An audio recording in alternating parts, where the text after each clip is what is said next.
ദേശീയ പ്രതിരോധ വ്യവസായ ദിനത്തിൽ ഇറാന്റെ പ്രഖ്യാപനം. ഇറാന്റെ ഉന്നത സൈനിക കമാൻഡർമാർ രാജ്യത്തിൻ്റെ സായുധ സേനകൾ സുസജ്ജമാണെന്ന് വ്യക്തമാക്കി.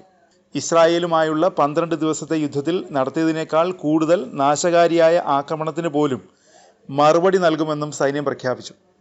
പ്രതിരോധ മന്ത്രി ബ്രിഗേഡിയർ ജനറൽ അസീസ് നാസിർ സാദയ്ക്ക് അയച്ച സന്ദേശത്തിൽ രാഷ്ട്രത്തിൻ്റെ പുത്രന്മാർ ഏതൊരു ആക്രമണകാരിയെയും ശിക്ഷിക്കാനും തകർക്കാനും ശക്തമായ മറുപടി നൽകാനും തയ്യാറാണെന്ന് അദ്ദേഹം പറഞ്ഞു. ഇറാന്റെ മണ്ണിൽ പ്രകോപനമില്ലാതെ ഇസ്രായേൽ ആക്രമണം അഴിച്ചുവിട്ടു.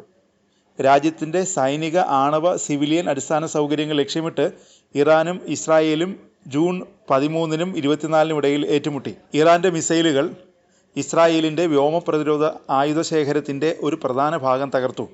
മാത്രമല്ല, ഇസ്രായേൽ നഗരങ്ങളുടെ വലിയൊരു ഭാഗം നശിപ്പിക്കുകയും ചെയ്തു. പിന്നാലെ അമേരിക്കക്കാർ വഴി വെടിനിർത്തൽ ആവശ്യപ്പെടാൻ ഇസ്രായേൽ നിർബന്ധിതരായെന്നും ഇറാൻ അവകാശപ്പെട്ടു. ഇറാനും ഇസ്രായേലും തമ്മിലുള്ള സംഘർഷത്തിൻ്റെ കാർമേഘങ്ങൾ പെയ്തൊഴിഞ്ഞിട്ടില്ല. ജൂൺ 13-നും ജൂലൈ 24-നും ഇടയിൽ ഇറാനും ഇസ്രായേലും ഏറ്റുമുട്ടി. ഇനിയും സംഘർഷത്തിലേക്ക് നീങ്ങിയേക്കാം എന്നാണ് വിലയിരുത്തൽ.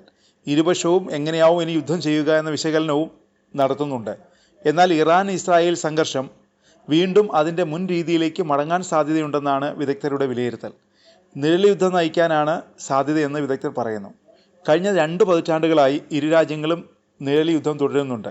ഇൻ്റലിജൻസ് പ്രവർത്തനങ്ങൾ, അട്ടിമറി, കൊലപാതകങ്ങൾ, നയതന്ത്ര സമ്മർദ്ദം, പ്രോക്സി യുദ്ധം എന്നിവ ഇനിയും തുടരുമെന്നാണ് വിലയിരുത്തൽ.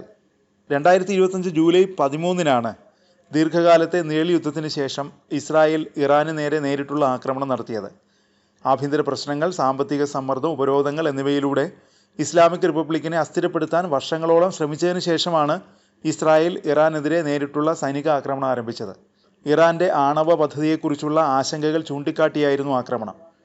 യുദ്ധത്തിൻ്റെ ആദ്യ ദിവസങ്ങൾ ഇസ്രായേലിന് അനുകൂലമായിരുന്നു. ഇറാൻ സൈനിക അടിത്തറ വീണ്ടെടുത്തതോടെ യുദ്ധത്തിൻ്റെ ഗതി മാറാൻ തുടങ്ങി. ഇറാൻ മുന്നേറ്റം നടത്തി.